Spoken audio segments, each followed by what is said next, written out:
Okay, so now that we've made a good little action shot, let's go ahead and talk about editing and how to cut up this shot into a sequence. For the most part in the SFM, you're going to want to go ahead and make a master shot that has all the pieces that you need in it before you start cutting it up. This is because it'll save you some time organization-wise to make sure that all the action is there every time you blade or copy the shot. So go ahead and hit the space bar. And somewhere around here where the rocket is passing us, let's go ahead and select the shot in the middle here and hit B for blade. And this is the most common way to create a new shot. You'll notice it took the entire shot that we had covering the whole sequence and cut it into two shots. So the first shot that we had from before is still here, but now it's half as long. And now we have a new shot that starts at that same location. Go ahead and select shot 2 and drag the playhead so it's inside the selected shot. Note that if you click and drag in the viewport right now, it won't do anything because the camera is being controlled by animation curves. We'll talk more about this later. For now, let's go ahead and create a new camera and place it somewhere else in the world. Each time you blade, you're making a copy of the shot. So the camera 1 that we made right before we recorded the scout running is still there. Let's go ahead and set that to be the active camera and move it somewhere else in the world. Click down on the camera button and choose camera 1. Now we can just click and drag in the viewport to move the camera again and maybe fly over here by this soldier so that we can do an over-the-shoulder shot. Maybe mouse wheel in and sort of watch the scouts come through here. So now if we sort of scrub back a little bit and play, you can see that we've got a nice little edit here. And so we can do the same thing again as the scouts leave the shots here. We can go ahead and hit blade again and go into this shot. Now since the active camera is camera 1, we can still move the camera around. Just remember it like this. When you're in the clip editor, you can only use the camera manipulator on static cameras. If you want to modify a moving camera, I'll show you how to do that later in the motion editing tutorial. So let's go ahead and maybe have this shot end when the scouts are coming up and running near us. Now you'll notice at the end of the shot here, the sequence runs out. This is because the blue film strip actually defines the active playback range. We cut it off earlier in the previous tutorial, so I'm going to go ahead and extend the sequence and extend the shot. As I move the mouse over the edit point, you'll note that the cursor changes.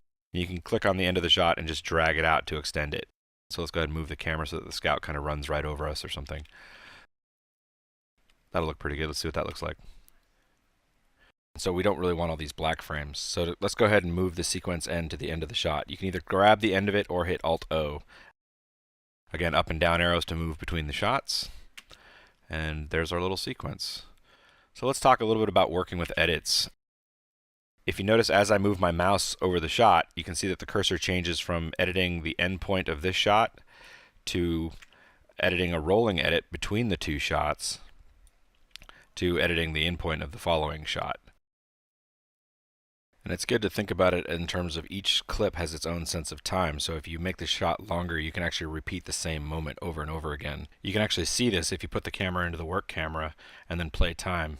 As you cross the edit points, time will actually skip.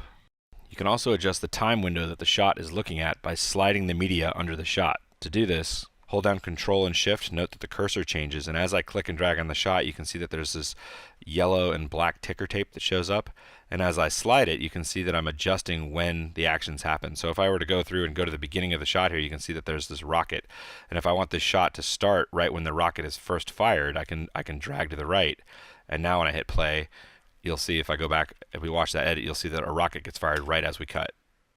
If you just left drag on the shot, you can drag the shot to the beginning to reorder it or drag it to the end to reorder it. You can Control C and Control V to copy and paste a couple shots. You can select those new shots and delete them.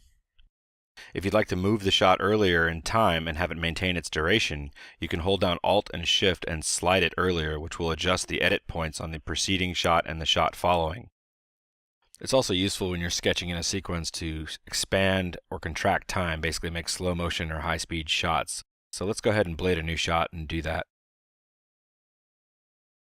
Let's move the camera in this shot so we can tell where it begins and ends. Just hold down Control, Alt, and Shift and drag on one of the edit points.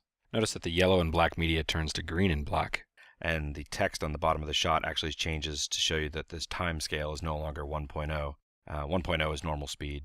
If you need to reset a shot, you can right-click on it and get a context menu for that shot. Go up to Edit Clip and you can set the clip's name, the color, the overlay text, and one of the items is Set Time Scale. Just set it to 1.0 and tell it whether you'd like it to scale around the start, the middle, or the end of the shot because it needs to change the length of the shot, and hit OK. As soon as you do, you'll see that the time scale goes back to 1 and it's a normal speed shot. If I wanted to delete this shot right now, When I hit delete, notice that it automatically moves the shot afterwards towards the left. Basically, it stops me from being able to create a gap. And now all the gap frames are at the end of the sequence. That's because the SFM is automatically collapsing time towards the start of the sequence. We added this because we were constantly getting black frames between the shots, and we just decided that auto collapse was better. So at this point, I recommend going ahead and recutting your shot up into a couple different kinds of sequences so you can get used to working with the camera and the edits at the same time to really embellish the moment or sort of bring out what you like about your scene. And when you're ready to move on, we'll talk about working with sound and track groups. And don't forget, hit Control S to save your work.